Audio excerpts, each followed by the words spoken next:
రాయలసీమ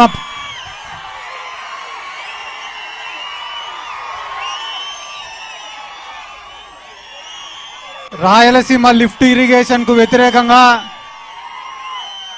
చంద్రబాబు నాయుడు గారు రేవంత్ రెడ్డి చేసుకున్న చీకటి ఒప్పందానికి వ్యతిరేకంగా ఈరోజు ఇక్కడ ఏర్పాటు చేసుకున్న ఈ సమావేశానికి విచ్చేసిన వేదిక మీద ఉన్న పెద్దలందరికీ, ముందుగా సభాధ్యక్షులు కాటసాని రాంభూపాల్ రెడ్డి గారికి, పెద్దలు సజ్జల రామకృష్ణారెడ్డి గారికి, పెద్దిరెడ్డి రామచంద్రారెడ్డి గారికి, అలాగే మిగతా నాయకులకు అందరికీ ముందుగా నా హృదయపూర్వక నమస్కారాలు తెలియజేసుకుంటున్నా.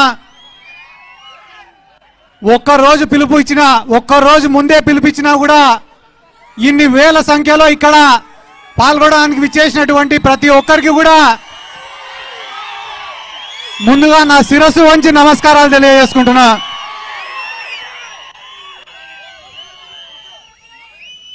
ముఖ్యంగా రాయలసీమ లిఫ్ట్ ఇరిగేషన్ అంటే మా జిల్లాలో ఉండే తెలుగుదేశం పార్టీ నాయకులు, రాయలసీమ ఉద్యమకారులు అని చెప్పుకునే చాలా మంది కూడా గడిచిన 2 రోజుల నుంచి ఈ రాయలసీమ లిఫ్ట్ ఇరిగేషన్ వేస్ట్ అని చెప్పడం మొదలుపెట్టినారు.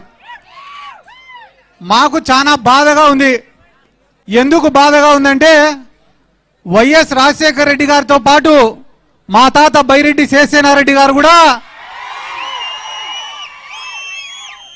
ఇదే పోతిరెడ్డిపాడు విస్తీర్ణం పెంచాలని చెప్పి, పెంచితే తప్ప రాయలసీమ బాగుపడదని చెప్పి ఆ రోజు పాదయాత్ర చేసినారు. ఆ రోజు కథలన్నీ మర్చిపోయినారు. ఈ రోజు రాజకీయ స్వార్థం కోసం ఎవరైనా పోయి నీళ్ళు అడిగినారనుకో, అన్న మా నియోజకవర్గంలో ఏ రైతు కూడా నాయకుల దగ్గరికి పోయి నీళ్ళు అడగకూడదు, పొరపాటున ఎవరైనా నీళ్ళు అడిగినారనుకో టీఎంసీ అంటే ఏందో చెప్పంటారు, క్యూసెక్ అంటే ఏందో చెప్పు అంటారు, హై లెవెల్ కెనాల్ అంటే ఏందో చెప్పు అంటారు, లో లెవెల్ కెనాల్ అంటే ఏందో చెప్పు అంటారు, రైట్ బ్రాంచ్ కెనాల్ ఏందో చెప్పు అంటారు, లెఫ్ట్ బ్రాంచ్ కెనాల్ ఏదో చెప్పు అంటారు. అవన్నీ చదువుకునే మేము కూడా ఏఈలమో డిఈలమో ఇరిగేషన్ ఆఫీసులోనో పనిచేసింది. ఇవి అడిగేటోళ్లకు టీఎంసీ అంటే ఏమో తెలియదు మాకు, కానీ ఆయన ఏ పార్టీలో ఉంటాడో కూడా మాకు తెలియదు. 2 రోజులకు ఒకసారి మమ్మల్ని విమర్శించడం తప్ప ఏం తెలియదు. ఈ తెలుగుదేశం వాళ్ళు ఒక్క పని కూడా చేయరు. చంద్రబాబు నాయుడు గారికి తెలిసింది 2 పని చేయడం కాదు. ఒకటి శిలాఫలకం వేస్తాడు, పని ఎవరైనా చేస్తే వచ్చి మళ్ళా రిబ్బన్ కటింగ్ చేసి పోతాడు. మా నియోజకవర్గంలో అందరూ కూడా ఒక కథ చెప్పుకుంటా అంటారు. ఏం రా అంటే వేటగాడి కథ. ఒక వేటగాడు ఉన్నాడంట, భీకరమైన యుద్ధం చేసి అడవిలో పులిని చంపినాడంట. చంపిన తర్వాత పాపం వేటగాడికి కూడా బాగా దెబ్బలు తగిలినాయంట. ఆ దెబ్బలకు ఆ నొప్పులకు తట్టుకోలేక ఆడి నుంచి వెళ్ళిపోతే తర్వాత చంద్రబాబు నాయుడు లాంటి వాడు వచ్చినాడు. ఆడికి వచ్చి ఆ పులిగుండే గోర్లు పళ్ళు అన్ని ఎత్తుకొని పోయి నేనే చంపినది నేను నేడంతా. అట్ట ఏ ఒక్క పని కూడా ఈ రాష్ట్రంలో వాళ్ళు చేయరు. ఎందుకంటే ఇక్కడ గొప్పగా వాళ్ళు ఏం చెప్పుకుంటారంటే, ఇంకొకటి హెచ్ఎన్ఎస్ఎస్ పనుల గురించి చెప్పుకుంటారు. హెచ్ఎన్ఎస్ఎస్ పనులు ఎన్టీ రామారావు గారిది ఆలోచన అయితే, అడ్మినిస్ట్రేటివ్ శాంక్షన్ ఇచ్చింది వాళ్ళైతే, దానిలో పూర్తి చేసిందంతా కూడా వైఎస్ రాజశేఖర రెడ్డి గారు అప్పుడు ఉన్నటువంటి కాంగ్రెస్ ప్రభుత్వం. అంతే తప్ప చంద్రబాబు నాయుడుకు దానికి ఎటువంటి సంబంధం కూడా లేదు. అలాగనే ఈరోజు మీరు ఏమన్నా అడగండి, తప్పించుకునేటివే ఉంటాయి తప్ప సమాధానం చెప్పారు. లడ్డు గురించి అడిగినామంటే తప్పించుకుంటారు, మనోళ్ళపైన దాడులు చేస్తారు. మా ఊర్లో పాపం అందరు పోయి సార్ యూరియా కొరత ఉంది సార్ అంటే, రే వద్దురా మీకే మంచిది కాదు క్యాన్సర్ వస్తుంది అన్నారు.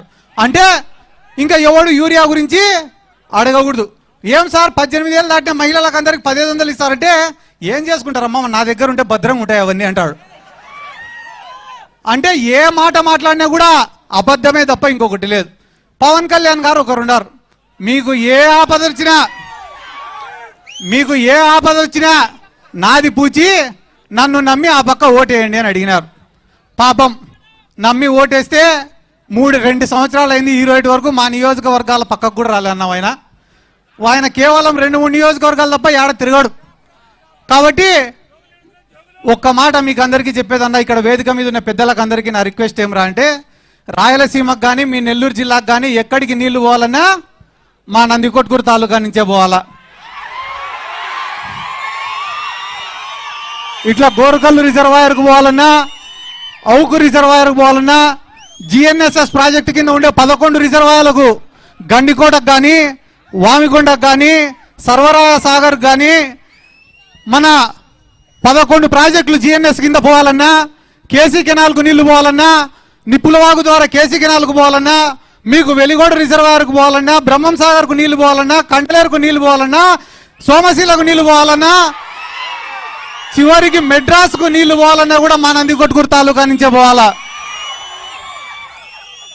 శ్రీశైలం ప్రాజెక్టు కోసం భూములు కోల్పోయింది మేము. ఈ రోజుకి 98 జీవో కింద ఉద్యోగాలు రాలే అని చెప్పి 100 మంది రోడ్లు పట్టుకొని తిరుగుతా అంటే వాళ్ళ బాధలు చూడలేక కన్నీళ్లు పెట్టుకుంటా అనేది మేము.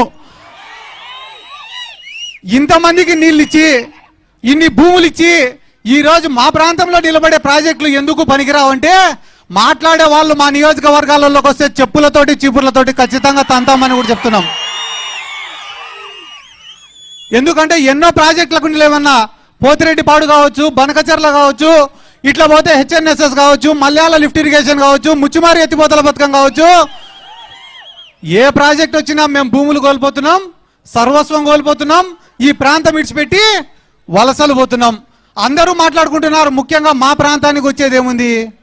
ప్రతి సంవత్సరం ఒక రైతు అనేవాడు పంటేస్తే నష్టమే.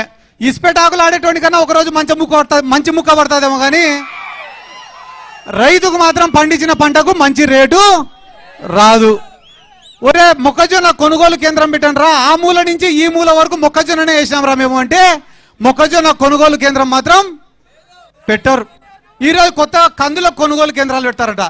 నేను నిన్ననే అందరిని అడిగినా, ఎందుకు పెట్టినారా కందుల కొనుగోలు కేంద్రం అంటే, అన్న పంట లేదన్నా అందుకని పెట్టినాడు అని అడుగుతా.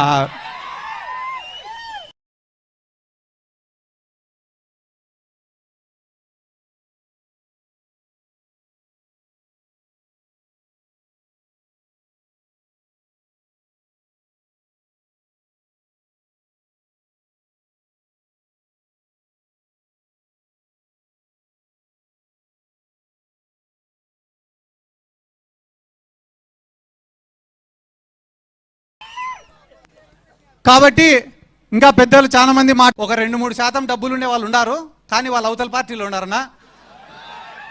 కాబట్టి 2-3% డబ్బులుండే వాళ్ళు ఉన్నారు, కానీ వాళ్ళు అవతల పార్టీలో ఉన్నారన్నా.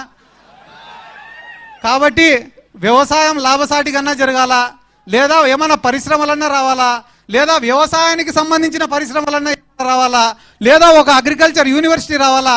మీలాంటి పెద్దలు పోయి జగన్ సార్కు చెప్తేనే మా లాంటి వాళ్ళ కష్టాలు తీరుతాయన్నా. ఎందుకు నేను ఈ మాట మీకు చెప్తానా అంటే, ఇదే నియోజకవర్గంలో కేవలం 2 దగ్గరనే డబ్బులు ఉన్నాయన్నా. వాళ్ళిద్దరు కూడా అవతల పక్కనే ఉన్నారు. వాళ్ళకేంలే, నేను ఏడైనా కనిపిస్తే నా మీద విమర్శలు చేయడం తప్ప వేరేదేం చేత కాదు. కాబట్టి నా సిన్సియర్ రిక్వెస్ట్ అన్న, మీరే జగన్ సార్ దగ్గరికి తీసుకుపోవాలా. ఈ నందికొట్కూరు నియోజకవర్గం అంటే నిజంగానే చెప్తానన్నా, ఏవో 2-3 తప్పిదాల వల్ల ఓడిపోయినాం తప్ప వైఎస్ఆర్ కాంగ్రెస్ పార్టీకి కంచుకోటన్న మా నందికొట్కూరు నియోజకవర్గం.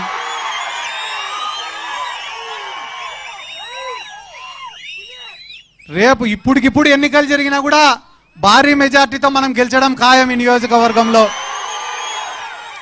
ఎందుకంటే మీకు కేవలం ఒక్కరోజు సమయం ఇస్తేనే వచ్చినటువంటి జనం. కాబట్టి మాకు కూడా ఇంతగా గడిచిన 2 రోజులుగా సహకరించినటువంటి కాటసాని రాంభూపాల్ రెడ్డి గారికి, మిగతా వేదిక మీద ఉన్న పెద్దలకు అందరికీ నా ధన్యవాదాలు తెలుపుకుంటూ, మరొకసారి మీకందరికీ నా శిరస్సు వంచి నమస్కారాలు తెలియజేసుకుంటూ సెలవు తీసుకుంటున్నాను. జై జగన్, జై జగన్, జై రాయలసీమ.